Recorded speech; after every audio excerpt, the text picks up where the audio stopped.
Boa noite a todos. Eu vou ler algumas palavras sobre a ansiedade. Somos uma sociedade de pessoas com notória infelicidade, solidão, ansiedade, depressão, destruição e dependência. Pessoas que ficam felizes quando matam o tempo que foi tão difícil conquistar.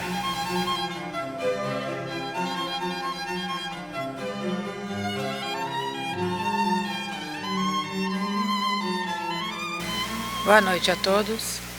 Que a paz de Jesus esteja conosco.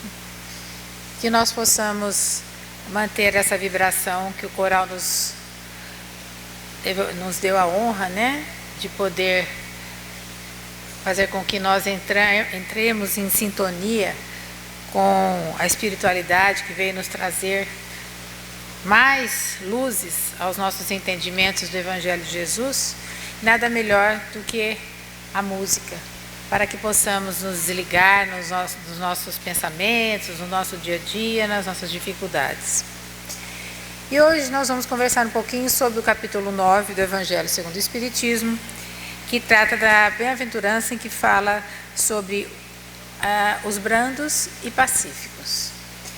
E Kardec retirou nesse primeiro item, injúrias e violências, das bem-aventuranças, 2 versículos e explanou sobre esses 2 versículos. Então, o primeiro versículo está no Evangelho, todas as bem-aventuranças estão no Evangelho de São Mateus, no capítulo 5. E o versículo aqui é o versículo 5, primeiro que nós vamos ler. Bem-aventurado aqueles que são brandos, porque eles possuirão a terra. O outro versículo, que não é na sequência, é mais para frente. Bem-aventurados os pacíficos, porque eles serão chamados filhos de Deus.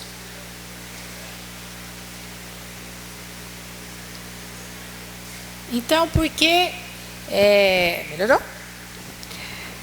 Por que Kardec fez esse estudo dessa maneira? Por que Kardec separou as bem-aventuranças? É isso que nós vamos entender.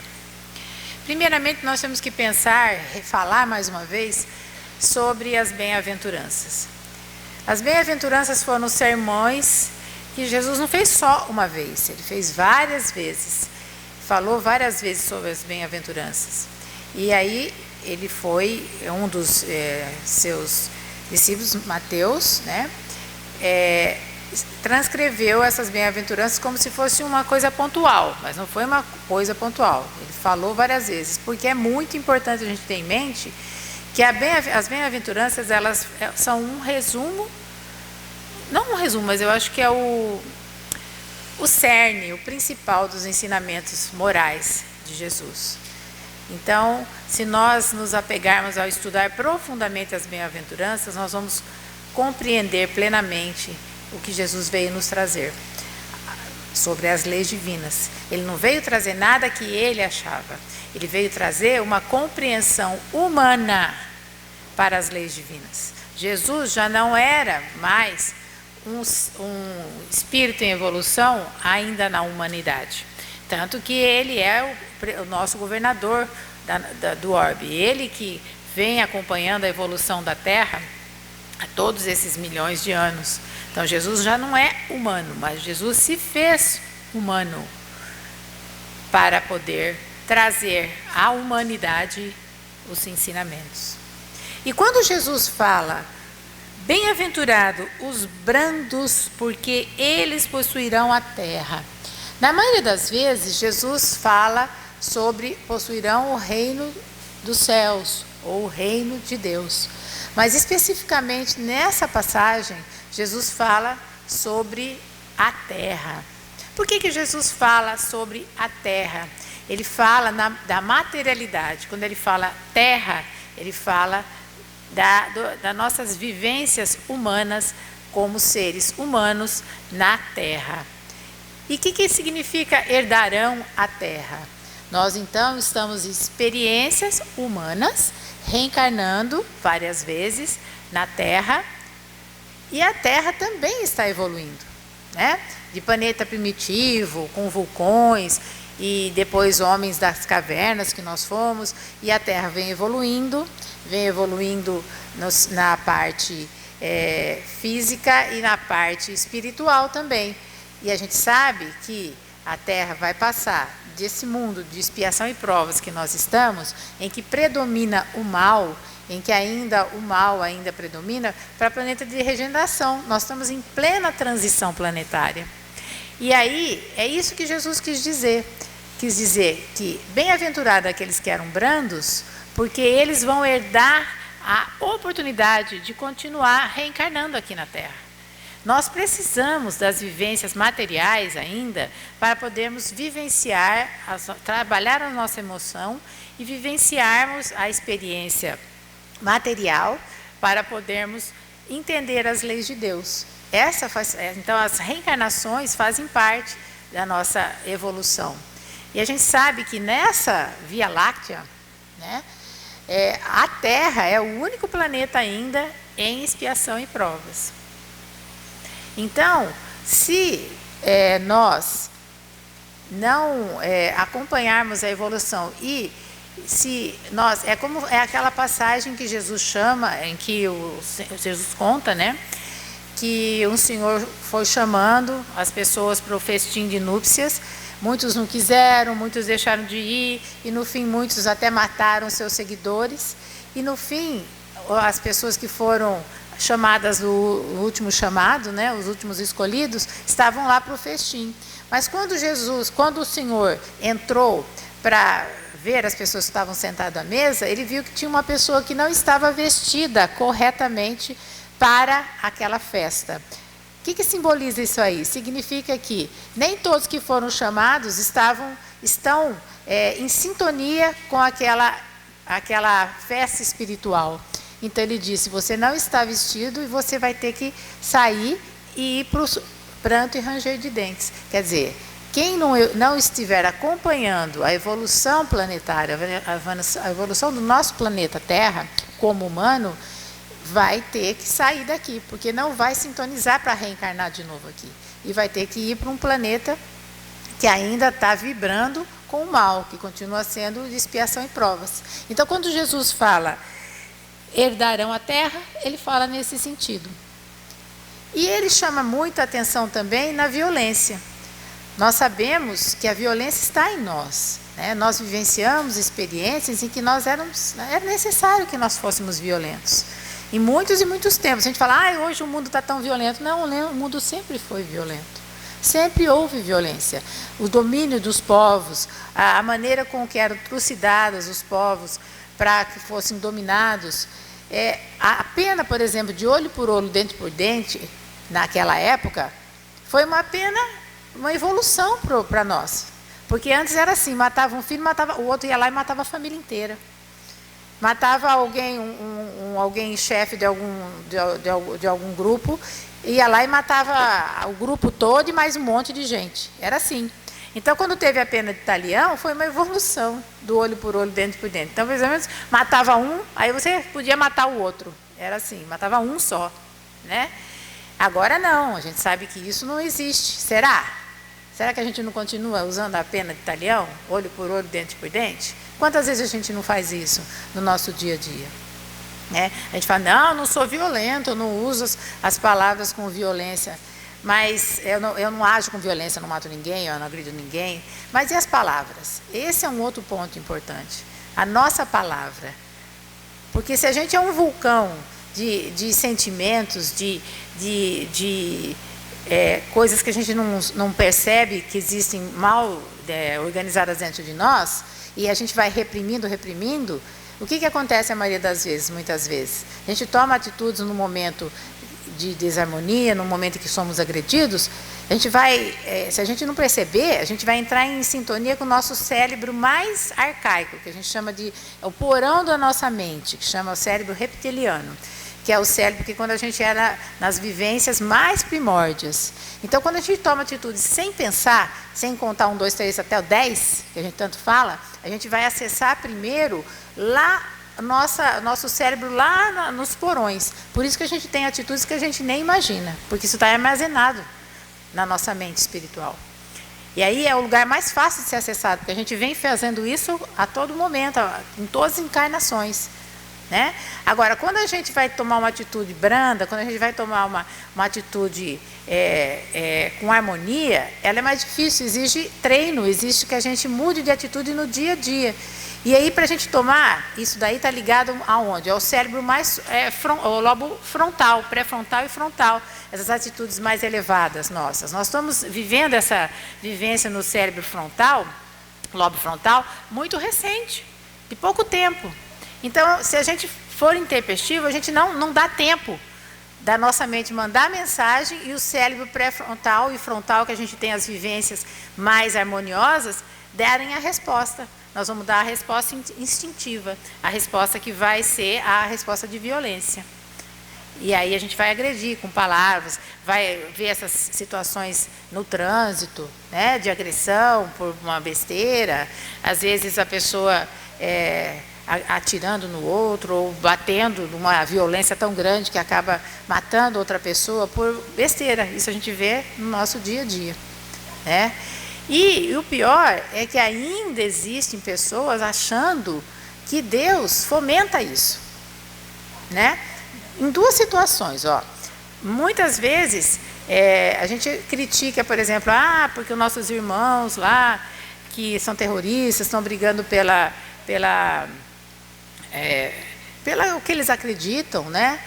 Que eles podem, por exemplo, ser um homem-bomba e vão para o céu. Então, é um pensamento interpretado da lei de Deus através dos homens. Então, a gente fala, isso daí é um ato extremo. A gente não vê isso no dia a dia, a gente não faz isso. Mas será que não? Né? Se a gente for pensar assim, muitas vezes a gente fala assim, eu estou aqui pagando o que eu fiz. Ninguém está aqui pagando. Espírita tem mania de falar isso. Eu estou aqui espiando, eu estou aqui pagando, ninguém está aqui pagando. Está todo mundo aqui aprendendo. Nós recebemos o estímulo, recebemos a dor, recebemos as situações desarmoniosas para que a gente acorde, para a gente desperte para aquilo, a desarmonia que tem dentro de nós. É a tal coisa, o semelhante atrai o semelhante. A gente atrai aquilo que a gente tem dentro de nós. Então, se nós temos a desarmonia, nós vamos atrair a desarmonia no nosso lar, no nosso trabalho, na nossa família. E se a gente reclama, fica pior ainda. Se a gente só vê o lado negativo, fica pior ainda. É igual a história do copo vazio, né? O copo está faltando um pouco de água, você pode ver um copo quase cheio ou um copo vazio, dependendo da sua visão. Então, se você tem uma dificuldade no seu trabalho, se você tem um chefe difícil, e se você reclama, se você achar ruim, se você acorda já pensando, meu Deus, mais um dia de trabalho, vai ficar muito pesado, vai ficar muito difícil. Mas se a gente começa a entender o lado do outro, ver a dificuldade do outro, ver que a agressão não é pessoal, ver que se eu tentar ser mais ameno nas minhas palavras, nos meus pensamentos, nas minhas atitudes, no meu julgamento, porque quantas vezes eu julgo? Né? Esquecendo que ninguém tem direito de julgar, porque todos nós trazemos as imperfeições, as dificuldades. Né? Se a gente fizer isso, fica muito mais leve, fica muito mais fácil. Né? Em vez de reclamar, em vez de achar ruim de estar trabalhando em determinado local, agradecer. A gente tem que começar a agradecer. Uma atitude de mansuetude é o agradecimento. Quando eu agradeço as situações que eu não gosto e as que eu não gosto, eu estou chamando as coisas boas para mim. Quando eu reclamo, eu clamo para essas coisas ruins continuarem a acontecer, que é o que a gente acaba fazendo. E falando em termos da violência na religião, a gente vê isso, por exemplo, nos cristãos, né, na época das cruzadas, na época da Santa Inquisição, e a gente vê que essa situação de impor a religião com a violência vem nos seguindo há muito tempo, é recente, né, se a gente for pensar. Em termos de Inquisição, em termos de Idade Média, é recente. Né? O Kardec mesmo, ele foi vítima disso. Né? A gente sabe que na encarnação dele como Jan Hus, ou João Hus, ele foi queimado numa fogueira. Né? E aí conta-se que quando ele ia ser queimado, uma senhora arrastando a perna, idosa, quase morrendo em pé, foi lá e jogou um gravetinho ainda para poder pôr mais fogo na fogueira, para acender a fogueira mais ainda. Né? E ele fala, santa ignorância, né? Ignorância. Só que hoje nós não somos tão ignorantes, mas a gente continua pondo gravetinho no fogo. Quantas vezes? Né? Quantas vezes a gente faz isso? Então, que a gente pense um pouquinho no nosso dia a dia, nas nossas atitudes de brandura. E eu queria fazer uma leitura sobre essa coisa da brandura, né, e da palavra, do Emmanuel. E essa passagenzinha está no livro da Esperança, e vou ler alguns pedacinhos que Emmanuel fala da palavra, da violência com a palavra, né? Surgem, sim, as ocasiões em que todas as forças da alma se fazem tensas, semelhando cargas de explosivos, prestes a serem detonadas pelo gatilho da boca. Momentos de reação diante do mal, em que a fagulha da mágoa assoma do íntimo, aviventada pelo sopro do desespero. Entretanto, mesmo que a indignação se te afigure justificada, reflete para falar. A palavra não foi criada para converter-se em raios de morte. Imagina-te no lugar do interlocutor. Se houver deficiência no concurso de outrem, recorda os acontecimentos em que o erro impensado te marcou a presença. Então, que a gente pense que a gente também errou, né? Como a gente falou.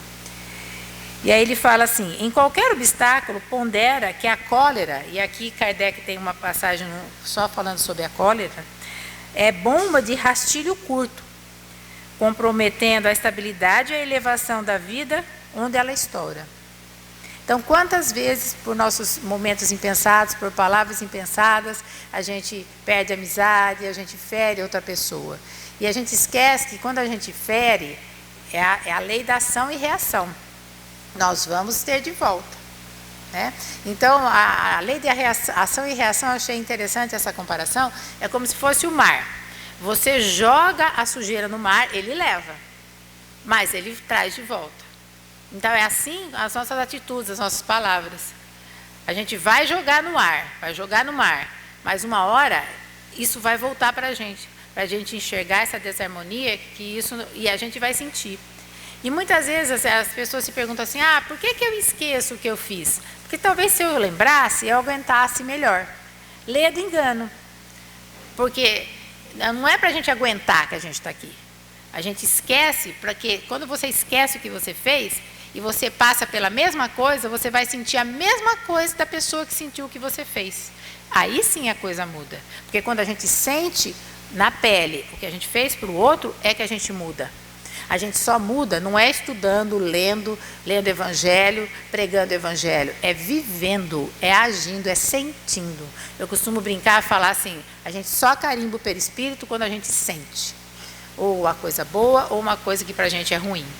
Então, eu tenho que viver. E hoje em dia é um grande problema, porque com essa coisa da internet, com essa coisa de informações, muitas informações, não sei se vocês já perceberam, mas a gente assim, começa a ter um monte de informação, um monte de coisa que a gente vê, um monte de relacionamentos superficiais, né, de amigos superficiais, que quando você vai pôr na bandeja, você vê assim, nossa, disso tudo que eu hoje eu vi, o que ficou, o que eu guardei? Só ficou aquilo que tocou você. E muitas vezes coisas em desarmonia, né? Não são coisas construtivas. Muitas vezes a gente acha que aprendeu muito, leu lá um monte de coisa e tal, mas depois a gente esquece. Porque só registra se você vive. Por isso a importância da gente compartilhar, da gente viver com o outro, né? Da gente estar ao lado do outro. E o primeiro lugar, como a gente sempre fala, de mudança é dentro da nossa própria família. E aí viver na matéria é complicado, né? Porque a maioria das vezes a gente não, que nem como Jesus fala, possuir, né? Então é uma palavra para a gente, um verbo para a gente pensar, possuir, né? Então assim, será que a gente possui a terra ou a gente é possuído pela terra? Porque ser possuído pela matéria é você viver em função da matéria. É você esquecer no seu dia a dia do espiritual, esquecer de olhar para você, as suas atitudes, olhar com um olhar compassivo o outro e viver no automático, né, no instinto. Isso é ser possuído, né, querendo, quando eu tiver melhor, ganhando mais, eu vou trabalhar lá na casa, vou fazer um trabalho fraterno, agora não dá, eu tenho que criar meus filhos, eu tenho um monte de conta para pagar. Hoje eu não vou no centro porque eu tenho um compromisso do trabalho. E assim a gente acha um monte de motivos. A gente é possuído pelo dia a dia. Tem uma historinha bem interessante para a gente pensar em relação a possuir, né? A ter a matéria, a gente a pegar a matéria. Conta-se que uma senhora, ela estava andando num local de várias montanhas, um lugar bem bonito, com seu bebezinho no colo. E quando ela passava na frente de uma determinada montanha, essa montanha tinha uma abertura para ela entrar ali dentro dessa montanha. E veio de lá, ela parou e achou interessante aquela abertura. E veio de lá uma voz dizendo para ela entrar, que ela entrando, ela poderia pegar todos os tesouros que ela quisesse, quanto ela quisesse, só que ela teria um tempo. E na hora que ela fosse avisada, ela teria que sair imediatamente, porque a porta ia se fechar e aí ela não conseguiria sair de lá mais. E aí essa voz falou assim, mas não se esqueça do seu maior tesouro. E essa mulher entrou e tinha muita coisa para ela pegar, para ela carregar, ela estava, né, só com a roupa, sem uma bolsa, sem nada. O que ela fez? Ela falou, eu vou botar o bebezinho aqui, eu vou carregar o quanto eu puder, na hora que avisar eu pego o neném e vou sair daqui com tudo que eu puder de tesouro. Quando ela ficou tão entretida em ver o que ela ia pegar, que quando ela foi avisada pela voz que ela tinha que sair imediatamente, ela correu e saiu com tudo que ela estava na mão. E esqueceu a criança dentro do local e fechou-se a porta. E ela nunca mais teve acesso a essa criança. Então, quantas vezes a gente faz isso? Outro dia mesmo, um palestrante aqui contou uma história sobre suicídio, que a trabalhadora da casa recebeu uma pessoa que sempre ia lá se queixar de depressão, e essa pessoa naquele dia queria falar com ela, e ela falou, olha, hoje é dia da minha palestra, eu estou muito atarefada, podemos conversar no fim, ou amanhã, com mais tempo? E essa pessoa falou, sim, tudo bem. E depois, naquela noite mesmo, ela ficou sabendo que ele tinha se suicidado. Então, quantas vezes, e isso a gente vai levar para o resto da vida, é uma situação difícil. E quantas vezes a gente faz isso? Quantas vezes a gente deixa de dar uma orientação para o nosso filho, porque a gente está ocupado? Deixa de ouvi-lo, porque a gente está ocupado? Quantas vezes a gente não esquece o nosso tesouro, nossos filhos, em detrimento dos nossos bens materiais? Né? E isso só vai fomentar, não a nossa mansuetude, mas a nossa ansiedade que ele leu aí. Né? Cada dia que passa a gente está mais ansioso. Ansioso por quê? Porque ânsia é você querer alguma coisa, é buscar alguma coisa. Essa ansiedade a gente acha que está relacionado com o dia a dia, muito corrido, cheio de trabalho, e está mesmo, né? Porque a gente só está ligado na matéria. Talvez se a gente estivesse ligado no espiritual, essa ansiedade não existisse. Porque o que o espírito anseia mesmo é a paz, é a mansuetude, a brandura. O espírito deseja ser chamado filhos de Deus, ser chamado de pacificador. Então, quando Jesus fala, bem-aventurados os pacíficos ou pacificadores, porque eles serão chamados filhos de Deus. Gente, a responsabilidade de ser chamado filho de Deus. Naquela época, o nome da pessoa falava tudo dela. Falava a ascendência familiar, falava o lugar que ela tinha nascido, falava a profissão que ela tinha. O nome da pessoa era muito importante. Ainda há bem pouco tempo, as pessoas honravam o nome. Infelizmente, hoje não existe mais isso. Então, tinha uma honra. Tu tome a palavra, eu vou te pagar. E não precisava assinar duplicata nenhuma, promissória nenhuma. Hoje a gente não vê isso, né? Então, o nome era muito importante. Então, ser chamado filho de Deus, para a gente ser um pacificador e ser chamado filho de Deus, é só ser pacífico, ser bonzinho? Não. Ser bonzinho é bem diferente de ser bondoso. Quando eu sou bondoso, eu sou justo. Quando eu sou bondoso, eu sou justo com qualquer um. Não é só com quem eu escolho. Quando eu sou bondoso, eu tenho harmonia nas minhas emoções. Eu não sou temperamental. O bonzinho é aquele que faz para os outros verem, é aquele que faz para aqueles que interessa, que é do interesse dele, e aquele que, quando a coisa pega, ele vira a mesa. É o temperamental. O bondoso não. Ele é justo. E o filho de Deus, quando a gente se torna filho de Deus, quando a gente se aproxima de Deus, é quando a gente aprende, quando nós sentimos que somos filhos de Deus, nós nos sentimos honrados em sentir, quando a gente aprende a ser pacificador. Então não é ser passivo, é ser pacificador, é implementar a paz.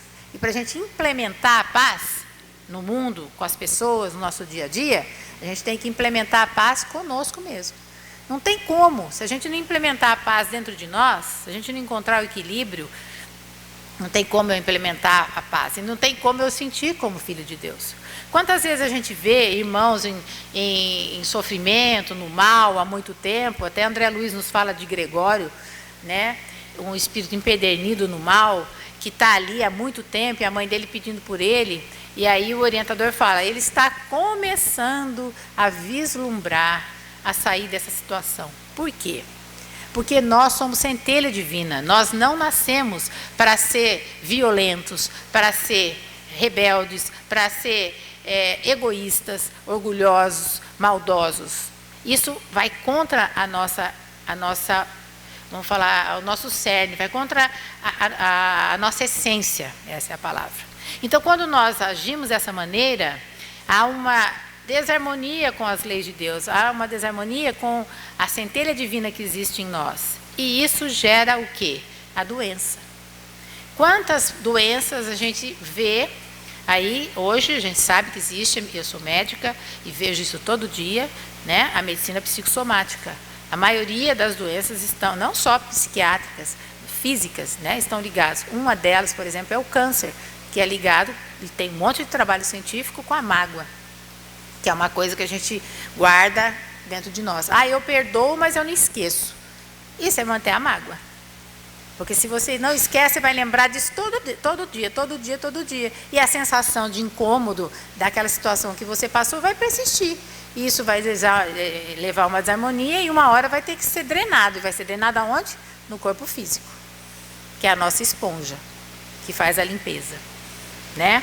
Então, quando a gente começa a perceber isso e começa a ser brando, justo, começa a entender o lado do outro, começa a viver pacificamente, começa a pacificar a nós mesmos, começa a pacificar a nossa volta, nós vamos nos sentir como filhos de Deus.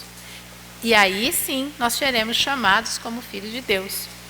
E o filho de Deus, como eu falei no começo, denota aquela história que eu falei do nome.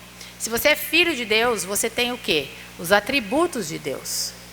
Quem já leu aí o livro dos Espíritos vai ver os atributos de Deus. Um deles, né, é soberanamente bom e justo. Né? E aí a gente vai ser soberanamente bom e justo, então nós vamos ser ter os atributos de Deus. Por exemplo, imaterial. A hora que a gente conseguir fazer isso, apaziguar, pacificar nós mesmos, a gente não vai precisar mais do corpo físico. A gente não vai mais precisar reencarnar aqui na Terra.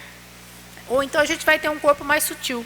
A Terra já vai estar na regeneração, nós não vamos precisar ter um corpo tão pesado, a nossa intuição já vai ser mais aberta, então nós vamos ter uma chance de ter esse intercâmbio mediúnico muito mais facilmente com aqueles que estão no plano espiritual, que estão em outro plano diferente do nosso.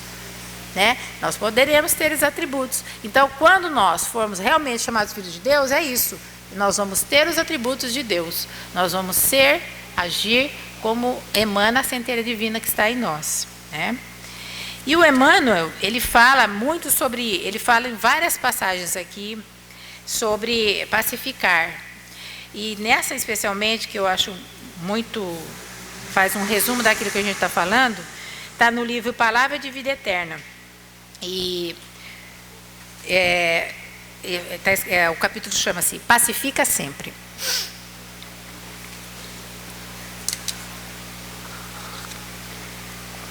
Por muitas que sejam as dores que te aflijam a alma, acenera-te na oração e pacifica os quadros da própria luta. Então aqui vamos falar assim, é a receita do bolo que o Emmanuel nos passa para a gente aprender a ser brando e pacífico. Primeira coisa é entrar para dentro de nós e fazer a oração. Né? Uma oração é entrar para dentro de si, olhar para aquilo que eu necessito, agradecer aquilo que eu tenho, louvar a Deus. Isso aí o Pai Nosso nos ensina, né? Louvai a Deus a oportunidade, pedir perdão por aquilo que nós fizemos, para que a gente se sinta perdoado, né? Não é uma troca, né? Eu vou perdoar para ser perdoado. Não, é porque eu me sinto perdoado se eu perdoar, né?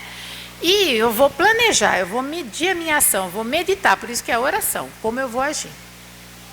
Então, você vai pacificar a sua luta através desses pequenos momentos. Não é só na hora de dormir. Às vezes, no momento de desequilíbrio, de dificuldade, parar, respirar e buscar o melhor que a gente tem.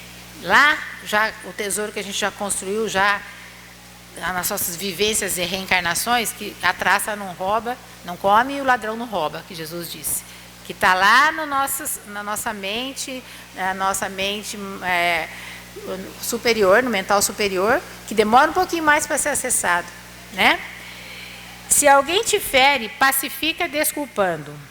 Se alguém te calunia, pacifica servindo. Se alguém te menospreza, pacifica entendendo. Se alguém te irrita, pacifica silenciando.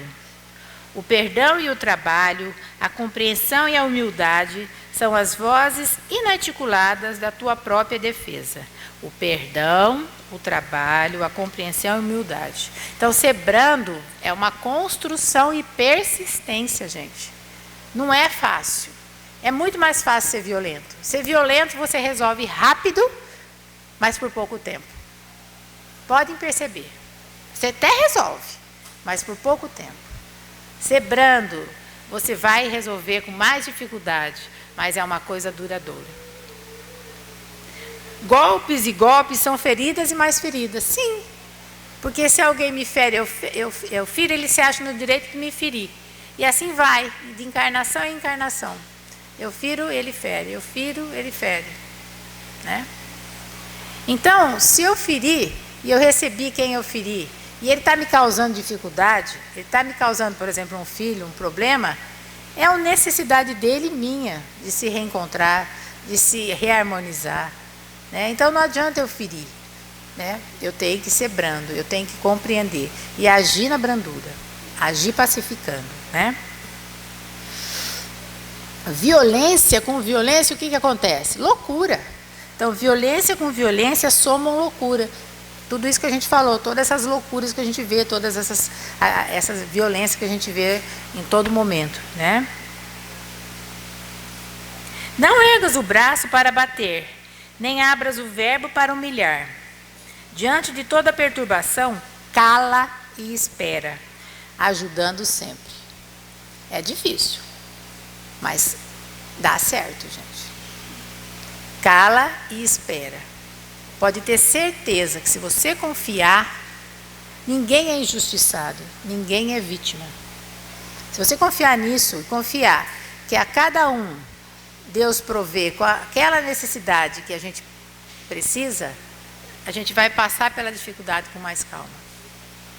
E ter na nossa mente assim, ó, que muitas vezes Deus, ele não vem aqui materialmente ajudar, ele nos usa para ajudar.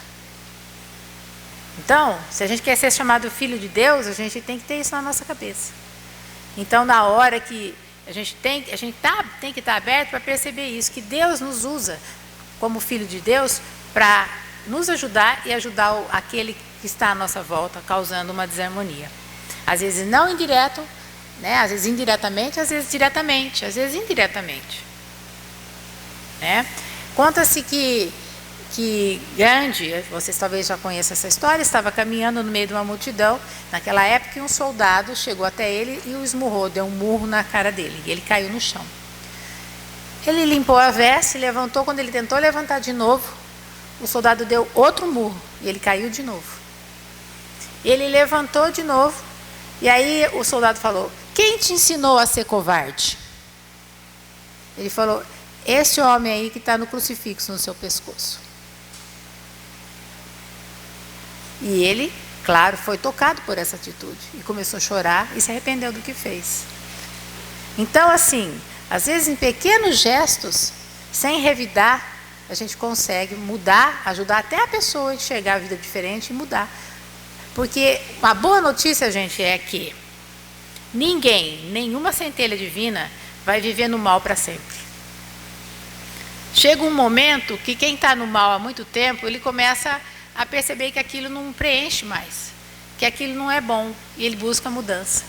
Isso a gente vê a todo momento nas reuniões mediúnicas, quem participa de reunião mediúnica.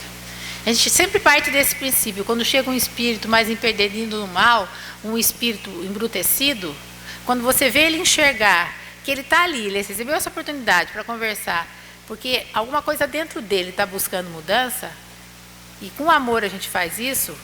Quem trabalha na reunião mediúnica, é uma coisa maravilhosa da gente fazer isso, porque a gente sente que está a esperança no coração de novo. A mudança é na hora do espírito.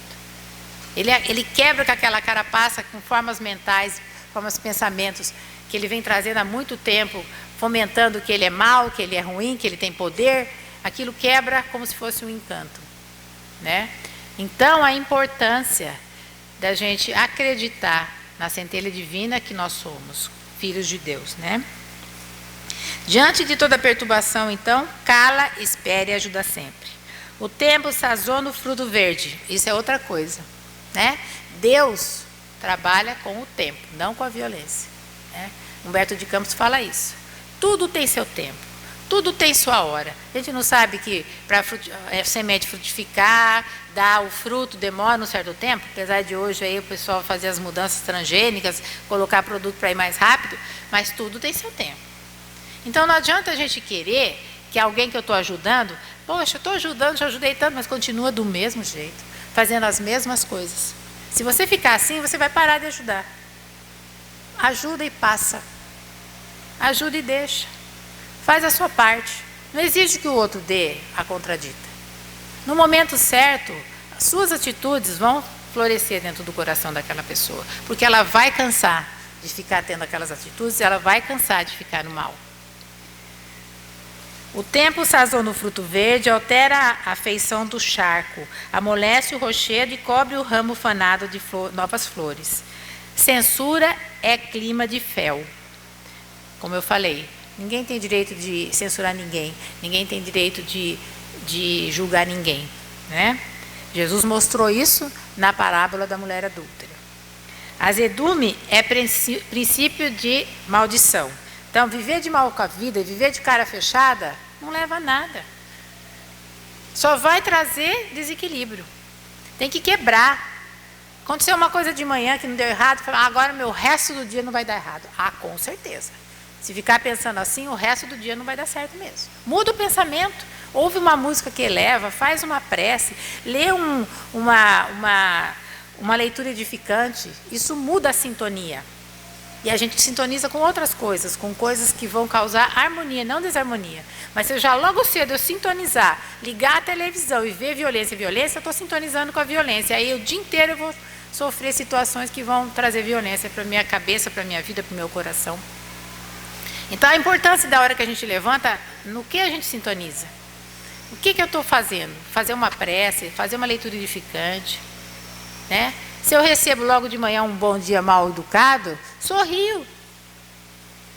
Passa, sorri, fala bom dia. A pessoa nem respondeu, não tem importância não. Vai, uma hora ela vai responder. Onde estiveres, pacifica. Seja qual for a ofensa, pacifica. E perceberás por fim que a paz do mundo é dom de Deus, começando de ti. Então a paz começa em nós. Tanto que tem aquela música, né? A paz do mundo começa em ti. Se tenho amor, com certeza eu sou feliz. E nós temos amor. Todos nós. Somos centelha divina, temos o amor. Vamos sintonizar com o amor. Vamos sintonizar com a harmonia dentro de nós. Vamos acreditar que nós podemos sim ser herdeiros, ser brandos, ser mansos, como a música falou aqui, muito lindamente. Pobres de espírito, abertos a aprender, abertos a entrar em sintonia com as leis de Deus. Isso é ser pobre de espírito, né? E a gente é capaz de pacificar a nossa alma e pacificar tudo que está à nossa volta, né? E para terminar, então, a gente vai ler do Relicário de Luz, do irmão X, que é Humberto de Campos, sobre os bem-aventurados pacificadores. Bem-aventurados pacificadores que toleram sem mágoa os pequenos sacrifícios de cada dia, em favor da felicidade. Todos que nunca atiçam o incêndio da discórdia com a lenha da injúria ou da rebeldia. porque serão considerados filhos obedientes de Deus. Que nós possamos, então, refletir um pouquinho sobre esse evangelho, pensar um pouquinho nessas palavras de Jesus, de repente buscar nos ensinamentos de Emmanuel. Esse é um livro que comentários de tudo que o Emmanuel escreveu em cada versículo de São Mateus. Então existem vários livros que foi feito por uma equipe chefiada pelo Haroldo Dutra Dias, que pegou então os estudos de Emmanuel, os vários estudos em vários livros, dos vários versículos. Então ele colocou, por exemplo, São Mateus, que é nesse livro, todos os versículos que Emmanuel estudou. Aí tem de Lucas, tem Atos dos Apóstolos, tem vários. Mas se a gente não tem uma obra assim, que a gente pegue um Relicário de Luz, de Humberto de Campos, que a gente leia a Boa Nova, que a gente pegue um livro de Emmanuel, Fonte Viva, e que a gente possa refletir todo dia um pouquinho sobre o que Emmanuel tem para dizer para a gente, sobre que Humberto de Campos e tantos outros espíritos que vieram pela mediunidade de Chico Xavier acrescentar os ensinamentos de Kardec. Vieram a fazer com que trazer mais luzes aos ensinamentos. Então a gente estuda o Evangelho, a gente estuda as obras de Kardec, mas que a gente possa também estudar as obras principalmente de Chico, né? As obras que a gente tem, por exemplo, todas as obras de Emmanuel, os livros de André Luiz, falando da espiritualidade, falando da vivência dos espíritos no mundo do espiritual. Então, que a gente possa estudar, aprender e poder vivenciar. Porque quando a gente ignora, como eu falei da senhora que jogou o gravetinho para queimar o João Rus, era uma certa ignorância, ela era ignorância, só que hoje nós não somos mais. Hoje nós temos a oportunidade de aprender. Então, que nós possamos aprender, compreender. Quando a gente vem aqui, escuta uma palestra, pega um livro, nem que seja emprestado, para ler aquela passagem, para sedimentar mais aquilo e tentar colocar um pouquinho em prática no nosso dia a dia, na nossa vida. Assim a gente guarda um pouquinho mais aquilo que a gente ouviu e leu. Tá bom? Que nós possamos sair daqui, então, com os nossos corações cheios de esperança, que nós somos capazes de vencer as nossas más tendências, as nossas dificuldades, que nós somos capazes de conviver com as dificuldades do nosso dia a dia, porque nós nunca estamos sós. Então, sempre existe uma mão encarnada ou desencarnada para nos auxiliar nos momentos da nossa dificuldade. São os tarefeiros de Deus, né? Os tarefeiros de Jesus, que não são pessoas especiais, são pessoas que estão no nosso dia a dia. Às vezes você está com o seu coração partido, doído. Eu vou contar isso, eu não ia falar, mas me veio, eu acho que eu tenho que falar. No meu trabalho, no dia a dia, um dia de manhã eu cheguei na unidade no SEM, que eu trabalho há 30 anos, e a gente trata de doenças muito graves, é hanseníase, mas tem outras doenças, e eu estava bem triste mesmo, bem chateada, né? E aí eu atendi um menininho, que ele tem uns 7, 8 anos, e ele tem uma doença gravíssima, que se chama ictiose, é uma doença congênita, ele toma um remédio caríssimo. Se ele não tomar, ele morre. E ele é hiperativo ainda, né? E ele chegou e ele, com aquele jeitinho dele, ele gosta de ouvir o coração, o meu coração, o coração de quem está junto. Ele pediu o estetoscópio e ficou ouvindo o meu coração e olhou para mim assim, olhou bem e falou assim: esse coração está triste, muito triste, está partido. Nossa, eu arrepio só de lembrar. Então, assim, ele fez eu enxergar o que eu estava sentindo, e eu falei, não, se eu estou assim, eu vou mudar. Esse menino veio trazer ele é um emissário de Deus, um emissário de Jesus. Ele veio trazer, me chamar a atenção, né? Por que eu estou assim? Então, eu vou pensar, vou mudar. Não precisa viver na tristeza. Você pode ficar triste, mas entenda a sua tristeza e tente mudar. Trazer alguma coisa boa, trazer uma luz para aquela tristeza. A gente tende a ficar na tristeza, até a falar, estou depressivo. Não, a gente pode mudar, a gente pode ter um anjo desse a todo momento trazendo uma palavra para a gente, né? Que a gente guarde isso no nosso coração e que a gente saia aqui cheio de esperança. Fique em paz. Boa noite, gente. Obrigada.